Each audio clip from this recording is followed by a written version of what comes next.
You say you also had reports on bodies, on alien bodies? That came from Walter Reed. It's one of the most popular episodes we ever did, the clips from Phil Corso.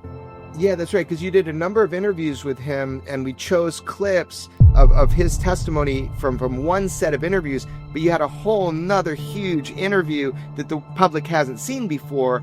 So many of the things that Corso talked about are exactly right at the heart of the questions that people are asking today. This is a cross that was left on the floor. An actual picture of it with a chapel. Now, you had mentioned also that NSA was picking up signals from space. I mean, did they? Oh yeah, they were intelligent signals given out by an intelligent source. They couldn't identify the source or break the code, though. How far back was that? Oh, this was in the 50s. Out at the White House. NSA was picking up signals from space that appeared to be from an intelligence source. But did they specifically say it was extraterrestrial? Oh, yeah.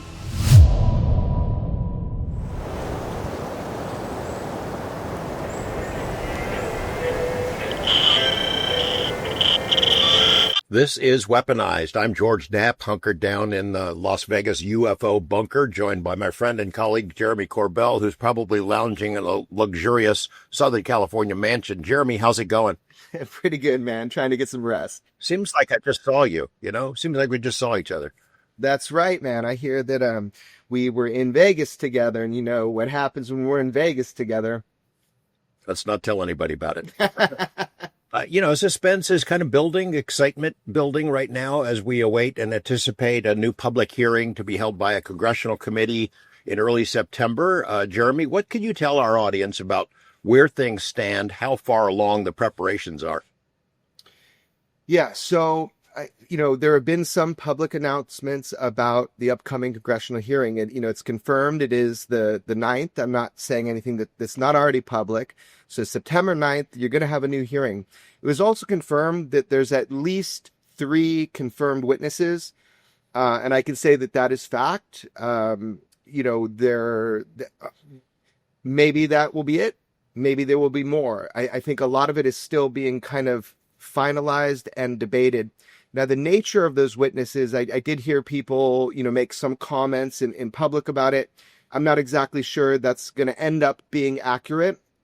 This is kind of like a moving target. I know we're getting closer, so they're kind of making their final decisions, but it's going to shape up to be an awesome hearing because everybody they had to select from had something unique to contribute. So, that's all I can really say at this time. Just everybody's working hard on it, and I'm very optimistic, and it'll happen on the 9th. We both know how UFO world operates. I think it seems doubtful that anyone in UFO world will be happy, no matter who is chosen to testify or what they might say. But I think that, they're always going to demand more. We want to know more, and we want to know it now. Understandable. But I think the hearing in itself is a really big deal. And the fact that members of Congress continue to push the ball down the field, trying to get to the bottom of the stories that we've all heard for years, that they've heard for years, about crash retrievals and reverse engineering and programs that largely escape oversight by Congress, carried out in ways that leave even Congress in the dark. So having a hearing to dig into cases, experiences, encounters, glimpses of secret programs or unknown technology are a big deal. And even if we don't have, an actual technician who's personally working on taking apart a flying saucer or who's managing the bodies or the biologics, if you want to call them that, the hearing itself is a big deal. Would you agree? Yeah, on record congressional testimony is a big deal, and it takes a lot for people to be able to do that, especially if they're current service members. There's extra steps that have to occur, but just anybody going up and willing to do that, there's an entire process that gets to that point. Not just vetting, but also just getting people to that point where they can logistically do that. There are, of course, a lot of briefings and hearings that people don't get to publicly see. And this is something I've always been fighting against, but there's a certain limit to it. People might not ever really find out how much testimony has been given in the classified setting behind closed doors I love it when they tell that it's been done, but it leaves people unsatisfied. They want to hear it too. And I guess just some of the information is so cross-wired with national security issues that a lot of those are just done, in skiffs and behind closed doors. And sometimes people in the skiffs, they're not even fully able with their clearances to hear the whole shebang. So that's the dance, man. What we can get public on historic record. Remember, we're coming from a dry spell of over 50 years of not having UFO hearings. So this is a big deal. And I am very optimistic. So, let's just see where it goes from there. I will say the thing that I've been fighting for the most right now is to make sure to have inclusion of at least a whistleblower and to go with witnesses, right? And that's been an uphill battle. I still don't know. I still don't know where that's going to land. A lot of people have been asking, is Matthew Brown going to testify? Well, Matthew Brown is willing to testify. I don't know if he's going to be selected or not at this time. That's the truth. But he did speak a little bit today. I just got a notification on my X. I've been encouraging him, as well as a lot of other people have. Hey, man, a lot of people want to know how you're doing. They also want to know a little bit more about what it feels like to be a whistleblower, to go through that process. And then he's done it. So he's created, I guess it's a Substack. He posted it on his X account, which is Son of Abramelin, and I don't know, Abramelin. So SUN of the word. And we'll put it on the screen or something. And then his Substack is the same name, or the same word, plus substack.com. So people should go read that, because he talks about what it's like to come forward as a UAP whistleblower. And I suspect we're going to hear a lot more from him, as people have been asking for. These days, UFO folks, we're among them. We want all the information. People on social media platforms will say every single day, come on, whistleblowers, you got to come forward. Tell us what you know. Spill the beans. There's no way they would dare to prosecute you. Easy for people to say as they sit in their home, in their basement, typing on a word processor or whatever. Go ahead and risk everything. Risk your life. Easy for them to say. It's a different matter for whistleblowers themselves. They got to worry about, can I be prosecuted? I'm not sure if they would be prosecuted, but they have to think about it. It's their ass that could land in prison, unlike the people at home urging them forward, or they got to worry about their livelihoods. They work in classified programs, their whole general careers, that having a security clearance is how they provide for their families. That's out the window. You go before Congress and spill some beans, you're not going to work in classified programs ever again. And then there are all the other things that come along with it, the death threats, the people who speak out, people like Dave Grush, who get slimed. Dirty information about them gets leaked and roughs them up. There are break-ins in people's homes. There are all kinds of really bad things, extra legal things that happen to people who try to become whistleblowers or witnesses. So it's really easy to say, go ahead and do it. Risk your lives and your career and testify, because we want to know. Well, one of the most famous, most high-ranking whistleblowers of all time is someone that we covered in the early days of Weaponized and that I have covered for a couple of decades, and his name is Colonel Phil Corso. He didn't have to go through DOPSR to get approval, as far as I know, to get approval for what he revealed. He didn't have to dodge Arrow and its influence in trying to stifle witnesses and trying to discredit witnesses in cases. He just let it all out. You had told me that basically that's one of the most popular episodes we ever did, the clips from Phil Corso. Yeah, that's right, because you did a number of interviews with him, and we chose clips of his testimony from one set of interviews, but you had a whole nother huge interview that the public hasn't seen before. And I think it's important because he talks about the craft, the bodies, that they knew it was extraterrestrial. They talked about the dissemination of the reverse engineering technology in the industry. I mean, all the stuff that people find most fascinating. That's why we're talking about this today, because you're going to be able to show people a bunch of those clips that have never been out in public. That's part of why we do Weaponize, so we can put out stuff people haven't seen before that's important. So many of the things that Corso talked about are exactly right at the heart of the questions that people are asking today. And I'll set the stage for who he was for those who don't know. Back in 1997, it was the 50th anniversary of the Roswell crash. Corso released a tell-all book, the day after Roswell, bestseller.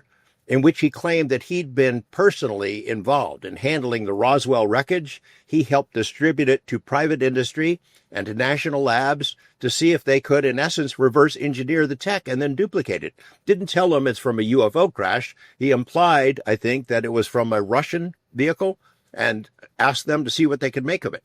Those same kind of claims are being made today. And my involvement with Colonel Corso started 5 years before anyone in UFO world ever heard his name. There was a journalist named Mark Sauter working in Seattle who we knew each other, and we had both been covering issues related to prisoners of war that had been left behind in Vietnam.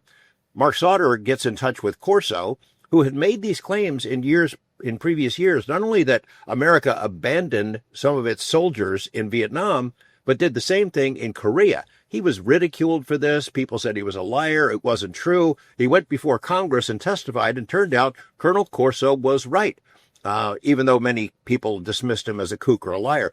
They did the same with him on UFO matters. So as Mark Sauter is talking to Corso about POWs, Corso just happens to mention his work on UFOs and his familiarity with the Roswell crash. Mark calls me up, puts me in touch with Corso, and we started a conversation that lasted for a couple of years. At one point, as I think I told you, I had met him in 1992. At one point, he asked me to write his book, what became this huge bestseller that came out in 97, and I agreed to do it, but was later kind of squeezed out of it by a publisher. 4 years later, NIDS gets created, the National Institute for Discovery Science, Robert Bigelow's UFO think tank, in essence. He put together this amazing group of people, well-known names in the UFO field, in science and technology, academics, former intelligence folks, put them together, and they were looking for things to do. For a while, a couple of months, I was a consultant to them, and I came up with the idea, maybe you want to talk to Corso. And at that point, I hadn't talked to him in more than a year. I reached out to him, and asked if he'd be willing to meet a group of people from NIDS. He said yes. So Bigelow gave us his jet. We jumped on a plane. John Alexander and I left for Las Vegas and picked up Hal Puthoff in Austin. And on we went to Florida, where Corso lived. Get to Florida, and he starts talking. His family, in particular his son, was very nervous about him saying too much before the book came out a year later. So we slipped out of the house. We went into Corso's Winnebago, an RV of some kind, and started talking. And I was the cameraman. You'll see how bad the photography is in this, but I have to admit to being the cameraman, and I recorded every bit I could. We had a subsequent meeting with Corso, but I'll just leave it at that. This is part of what he told us in that amazing conversation. The following is part 2 of the Lost Tapes interview with Colonel Philip J. Corso. This is all the white sand areas. The white sand's headquarters here. This is Red Canyon, where my headquarters was. This is a cross that was left on the floor. An actual picture of it, with a chapel. And Red Canyon is right there, where that X is. This is Trinity Site. My debris area was over in this area. Financed that particular thing. It was our money. But did they specifically say it was extraterrestrial? Oh, yeah. What year?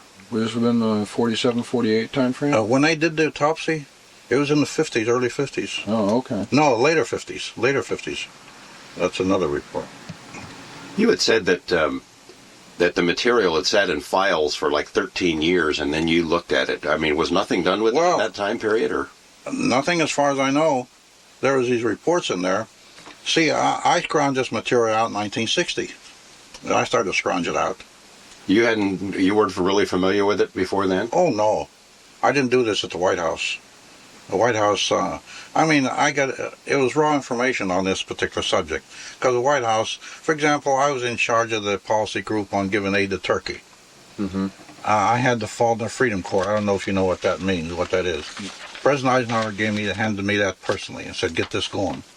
What it was, we were going to take all the foreign groups, like labor service groups in Germany, mm-hmm. and put them in uniform of their own military, their own countries, and arm them, and give them their own flags and everything, in Germany. And Kennan and Bowen killed it. I see. But anyway, Eisenhower gave me that. They said that the president got sick.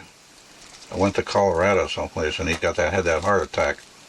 And they convinced Secretary of Defense and some other people that Eisenhower didn't want it. And later, Eisenhower told Charles Kirsten, the congressman, that he thought that was a great thing. They lied. And the thing, the Secretary of Defense just sat on it. Nothing ever happened. Right. Stalin himself gave orders to give the Roswell material. We knew that. I never gave any discuss with CIA. Only one man at CIA. Did you ever hear the name Frank Hand? No. He was liaison between CIA, the White House, and Department of Defense. A brilliant guy. You discussed it with him? Yeah, he was a good friend of mine. Now, but he and I sparred. He used to sit at the White House, on some of the working groups. Because he was CIA, we sparred for about 8 or 9 months before we became friends. Because we didn't trust each other. I was military and he was CIA. He was getting paid by CIA because he was a liaison.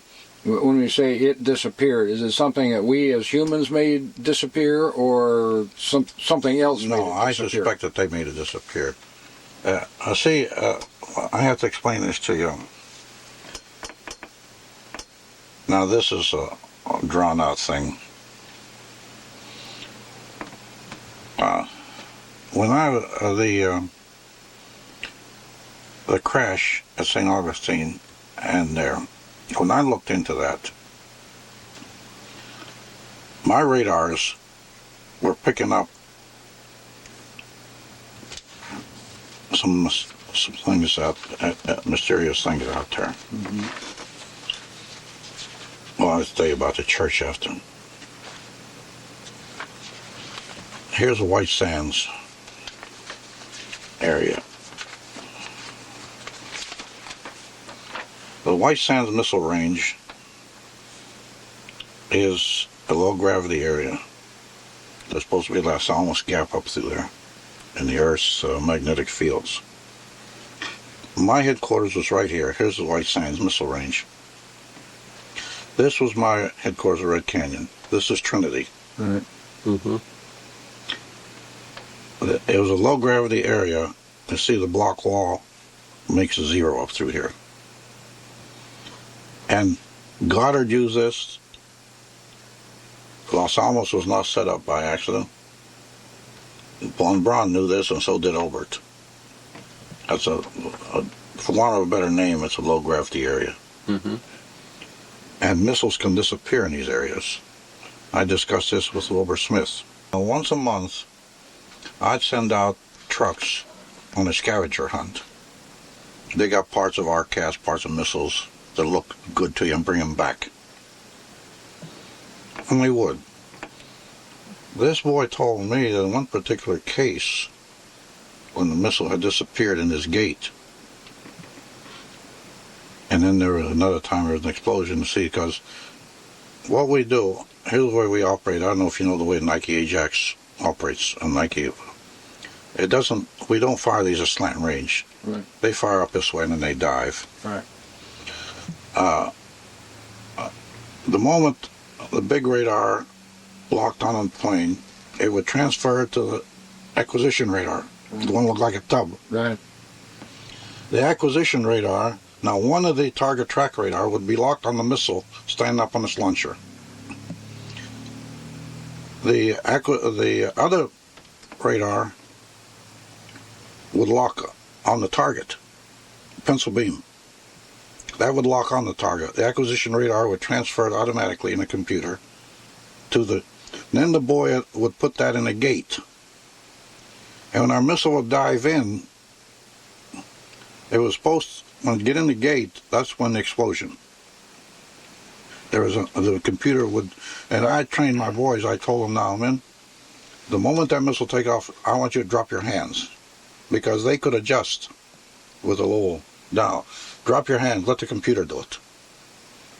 I made the first perfect missile shoot. It worked. Don't try to put any human, that computer is better than you are. And it worked. But then there were some strange things that happened. He told me in one particular case they found one of the missiles and all the holes where like the screws had been taken out. The engine looked like it had been taken apart by hand. Now, strange thing happened. I saw a report on Bokanur in Russia. UFOs came over the aerodrome, and the next day they found the tower fell apart. All the rivets and everything fell out of the holes. They were all clean. Now this happened to me at Red Canyon. The parts that we picked up were clean, like somebody had taken them apart. And there were no jagged edges on it, like it had been ripped. Now, what time frame are we talking about? I'm talking about 57, 58. Okay.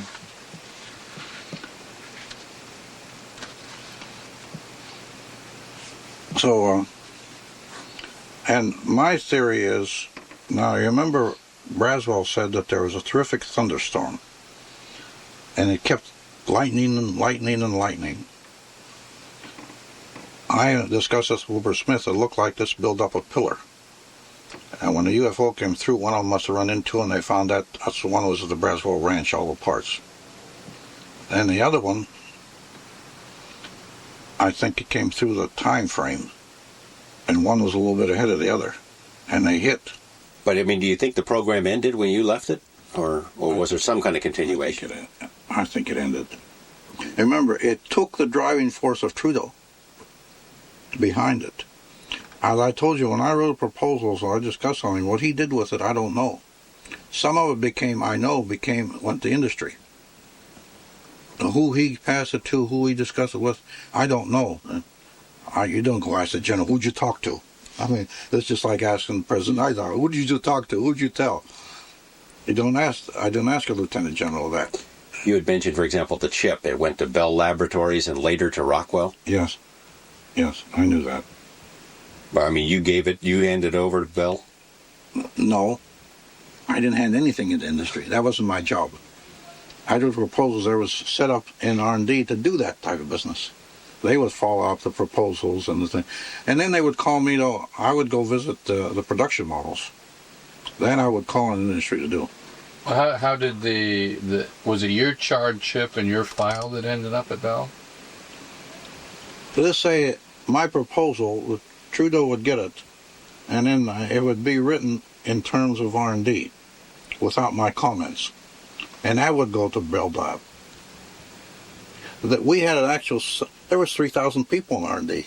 Right. They had sections that did exactly that. That wasn't my job to do. Right. But what I'm trying to trace back to is, did Bell Labs actually get a charred chip and wondered? Yeah, they did. They did.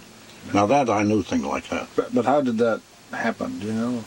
How it ended up in their general would send it out as an assist, and they thought we stole it from the Russians. So we didn't say anything about it. Let them think I'd say one to it. So what you did was to write what we call a request for proposal. I'd write the proposal. Okay. The comments. You wrote the proposal, or did you write the request for proposal, something that they would then respond to, but putting out enough information to steer them? No, I would write only a proposal on all the facts with the heading down and hand it to the general. Okay. He would hand it to other people to put in the form to go to industry. Okay. That was his. Okay. That wasn't my job. Okay. I wouldn't go that far. But then I would get instructions on him to follow things up, which I would go. Like I went to the lab on night viewing, and I'd go to Rockwell, TRW, and places like that, on his instructions now. Now you mentioned that there was a fabric found that couldn't be x-rayed through? No, not it couldn't be x-rayed through, it couldn't cut it. Oh, couldn't cut it? Mm. Where did that come from? From the UFO thing. So that was on the bodies or something? No, it was separate. Like debris. Mm-hmm. Now you had mentioned also that NSA was picking up signals from space. I mean, did they? Oh yeah, they were intelligent signals given out by an intelligent source. They couldn't identify the source or break the code though. Mm. How far back was that? Oh, this was in the 50s. I was at the White House. I used to get the NSA intercepts. congressmen, senators calling overseas. I would actually get those. I had access to those at the White House. They would actually send them to me. I had their clearance too, you know. Yeah, wow, man. So look, that when I was watching that for the first time, that's testimony. That's visual recorded testimony. It's so much of what, Lazar said back in the day. We now have a different way to look at it. And so much of what Corso said back in the day, we now have a different way to look at it. So it's really cool that you got that, whistleblower or witness testimony on camera and can now finally share some of that publicly. It was great, man. The NIDS guys, Hal and John, they didn't quite know what to make of it. Holy cow, is this for real? But they were impressed. And if they could confirm some or part of what he had said, it would be a really big deal. So John Alexander, I remember, went to D.C. and spent a couple of days over there going through archives. And then we asked Corso, would he be willing to come out to Las Vegas and tell the same story to a slightly different audience, meaning, again, Hal Puthoff, but also with Dr. Jacques Vallée and with Robert Bigelow and me in the room over at the NIDS headquarters. And he said yes. So, what happened was John Alexander had gone to D.C. to check into the records. And sure enough, Colonel Corso really did work at all the places where he said he worked. And he really would have been in a position to handle Roswell-type wreckage, physically handle that stuff, if, in fact, that wreckage was under the program ran by a guy named General Arthur Trudeau. It all looked like the story he was telling, as fantastic as it was true. Now, in the years since then, there have been a lot of criticism of Corso for stretching it a little bit and inflating the roles that he had, claims that he has made about how that alien technology from the Roswell crash was what inspired and led to all kinds of amazing technology now. Fiber optics, for example, night vision goggles, for example, and other things. He comes out to Las Vegas. He goes through several hours of grilling by Jacques and Hal and Bigelow, and I think maybe Colin Kelleher was there as well, and by me. And again, the camera work is not all that great. It's my handiwork, but it was great just to get it on camera. And then we had a third interview after he came to Las Vegas the following year when his book came out, but we'll have that for another time. Yeah, I mean, the thing that really strikes me is he's talking about back then when that, kind of the testimony's pretty pure. He's talking about bodies, and he says extraterrestrial bodies, alien bodies, reverse engineering. These are the things that people are most interested in right now. We're getting kind of spoiled. We hear all these people come forward and talk about what it is that they've encountered, but he's talking about the biologics, the beings. You say you also had reports on bodies, on alien bodies? That came from Walter Reed. Were they pretty, they definitely said not that these were genetic humans or something. No, here's what, the report, the thing that I was mostly interested in the report was the two lobes in the brain. There are two lobes there. Mm-hmm. And this movie showed part of that. They didn't know what they had, though. Some of the things that he said that really stuck out to me is he confirmed with his words that the Roswell incident, was considered extraterrestrial, because we've always debated, where are these from? But within our military and our government, that was his assessment of their assessment, is that it was extraterrestrial in origin. Now he's going through all of this, I think 13 years after these files were kind of written. He said something about that.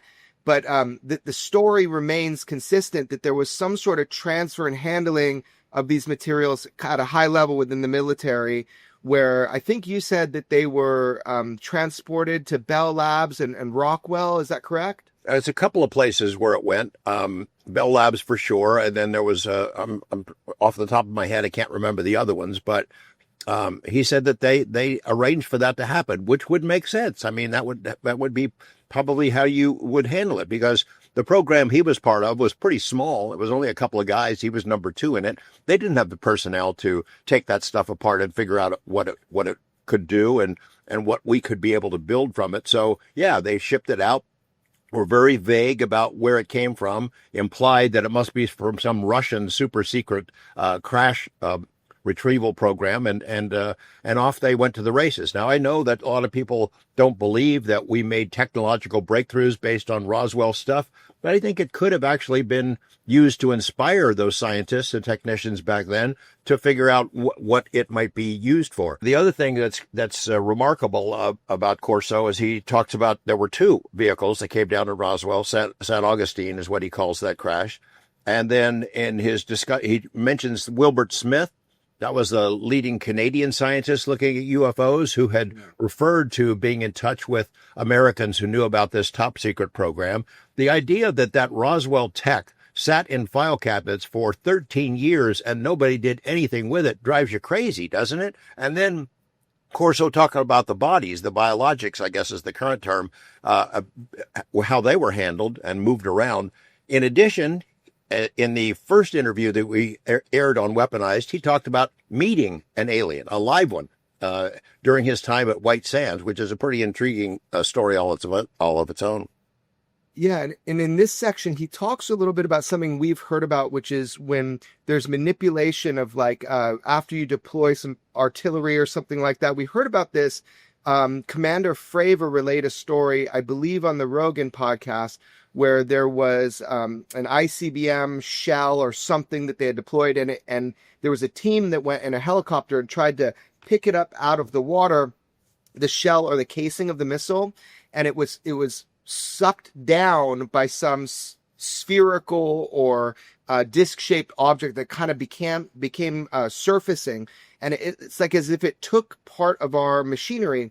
Well, Corso also talks about at White Sands Missile Range, this kind of weird thing, how they had shot these artilleries or something like that, and then all these screws had been perfectly taken out of them. It was just this offhand story he was telling, but then he also said that it happened at Baikuru, Russia, I think Baikuru, Russia, and that they had similar accounts of kind of dismemberment of these warheads or missiles, which is something you've heard a lot about, which is that there's some interference with our military programs. Yeah, it very much is consistent with the work that Robert Hastings has done about UFOs and nukes.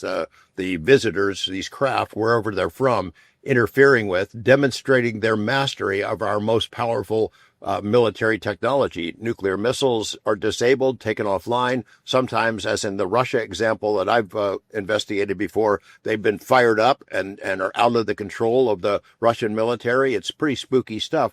He talked about Nike Ajax missiles. That was the name of the missiles that he was involved with testing there at the White Sands Proving Ground. And again, they whoever they are, they're making a point. We can take these apart in unique ways, and they don't impress us all that much. One of the weirdest things he said towards the end was that, of the clips that I was just recently looking at today, I think it'll be in the episode, he said something about how the NSA was picking up signals from space that appeared to be from an intelligence source, but the code could not be broken. Can you imagine that? If that is true, if that was true, and remains true, and they told the public about that, that would have been incredible. I don't know if he ever told you more about that part of his story. Not that I can recall. What I do recall is what he said about CIA, though. And I think you picked up some of that in these clips that we're showing in this episode. There were other clips that we've made public before. And Corso makes it clear in his book he did not trust the CIA. He felt that they were a rogue agency back then, and he battled them for pretty much the entirety of his military career. He must have had his reasons, I guess. Yeah, he probably had his reasons. Well, listen, man, I'm glad you got this footage out. I think it's really a good time for it, because we are going to see people testify to the UAP and UFO reality when it comes up on the 9th of September. I don't know what the final picks are going to be, and I couldn't tell you even if I did at this time. It's not my position. It's Congress's. I don't know when they're going to announce that, but I'm bursting at the seams excited. So let's just see how that goes. But thanks so much, George. All right, thanks, Jeremy. I'm guessing you're going to be there for this hearing, right? Oh, I'm going to sit there, looking all angry and stuff. I got to smile this time. Yeah, it'll be the birth of 1,000 memes, 1,000 Jeremy. Oh, God. Yeah, All right. probably. Talk to you soon. All right.